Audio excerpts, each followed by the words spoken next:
Hi there! Good morning, good afternoon, good evening, and good day. RJYC Vlog here. So ito nga, ang daming mga kaganapang nangyayari ngayon sa Pilipinas.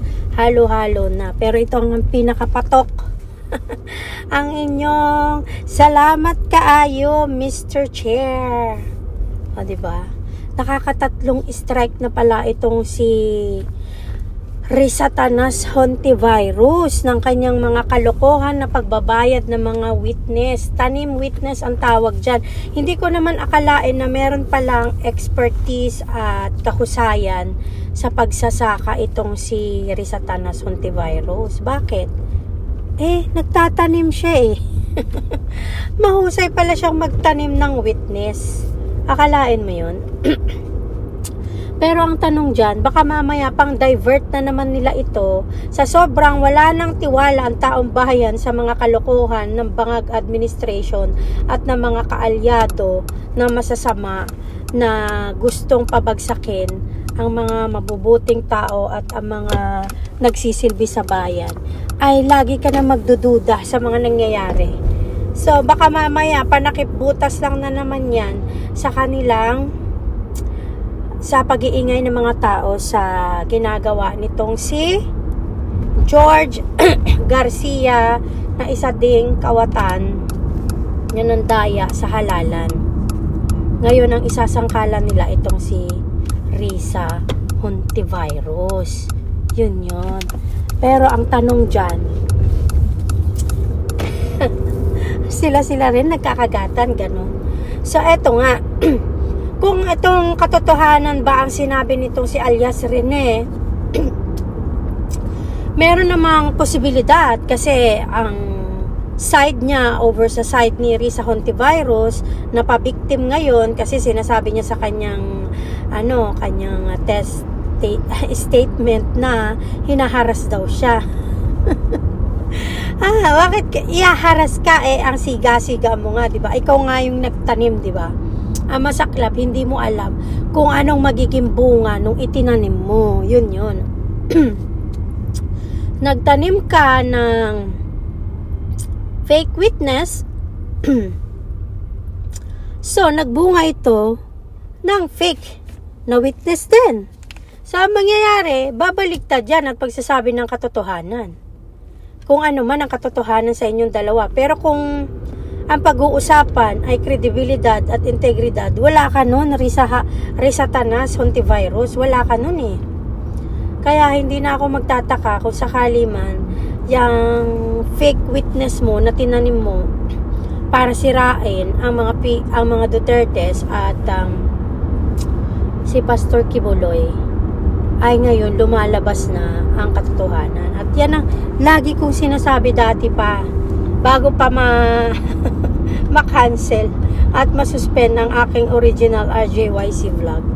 Sinasabi ko na sa mga post ko doon na para kayong mga paggoong, sa totoo lang, na kahit takpan nyo, yung mga baho nyo ay aalingasaw pa rin. Kahit takpan nyo ng maraming salapi ang mga kalokohang pinagagawa nyo, aalingasaw at aalingasaw pa rin ang baho ng inyong mga kasamaan. Yan yun, Risatanas Hontivirus.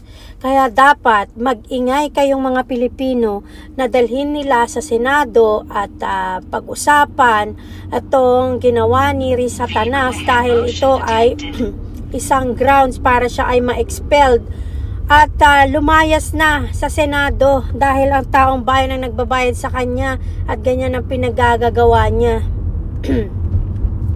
At kasuhan siya ng patong-patong na kaso sa kalokohang pinagagawa nila. At nakulong na nagdusa na ng ilang buwan yung mga taong pinakulong nila. At ewan ko bakit gigil na gigil si Risatanas sa mga Dutertes, wala namang ginawa sa kanya. Pero syempre, ang reason lang yan ay kapangyarihan, posisyon at pera. Yan yun. Basta talaga may kinalaman sa salapi at kapangyarihan at posisyon, ang tao ay nag-iibang anyo or lumalabas ang tunay na kulay ng kanyang puso. Kasi Diyan mo malalaman kung siya ba talaga ay para sa paglilingkod sa bayan o paglilingkod lang sa kanyang sariling kapakanan at sariling bulsa. Diyan mo malalaman. Kaya napakaraming, kung papansin ninyo, lahat ng mga nagagalit sa mga Dutertes ay mga may ginawang kalokohan yan. Either may mga anomalya sa mga sa kanilang mga agencies, merong anomalya at mga kalokohan at korupsyon sa kanilang pinamumunuan na distrito or whatsoever, at kung ano-ano pang mga kalokohan pinagagawa. Yan talaga. Yan ang tatak ng mga galit sa mga Dutertes, ay may mga tinatagong baho at kalokohan. Okay? So, hindi na tayo magtataka pag may mga galit yan. Either mga nag-a-addict yan, may kamag-anak na addict, mga magnanakaw, korap, mga... Kung basta may ginawa kang mali talaga, galit ka talaga sa mga Dutertes. Dahil mga Dutertes, hindi nila palalagpasin yung mga kalokohang ginagawa nyo. Yun. So, hindi na tayo magtataka kung sakali man na itong si Risa Hontivirus ay totoo ang kanya mga pinagagawa. Ay, strike 3 na yan eh. Dahil hindi lang pala itong si alias Rene ang kanyang itinanim witness at ang kanyang binayaran at sinuhulan para mag-witness. Pang-3 na pala yan according to Attorney Topacio.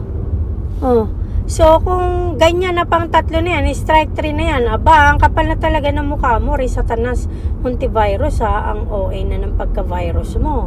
Talagang spreading widely ha. Kaloka na yan. Dapat, meron nang mangyari sa'yo hindi, dapat ka nang kastiguhin, kumbaga sa damong ligaw, kailangan ka nang bunutin. So, kailangan mo nang umalis dyan sa posisyon mo sa Senado. Mahiya ka naman sa taong bayan na nagbabayad sa nagbabayad sa sahod mo, tapos ganyan ng pambabalawrang ginagawa mo sa bansang Pilipinas at sa mga Dutertes at kay Pastor. Mahiya ka, Satanas Hontivirus. Nakakahiya yung mga pinagagawa niyo sa bansang Pilipinas. Kaya mag-ingay tayo at sabihin natin sa Senado na gumawa sila ng paraan na imbestigahan tong kalokohan ni Satanas Hontivirus. Okay? Huwag kayong tatahimik. Dapat magsalita kayo. Yun. At sabi ko na nga, amoy bagoong yang si Satanas Hontivirus. Ayan, umalingasaw na ang baho. Diba? Kahit tinakpan, umalingasaw. Diba? Okay, bye.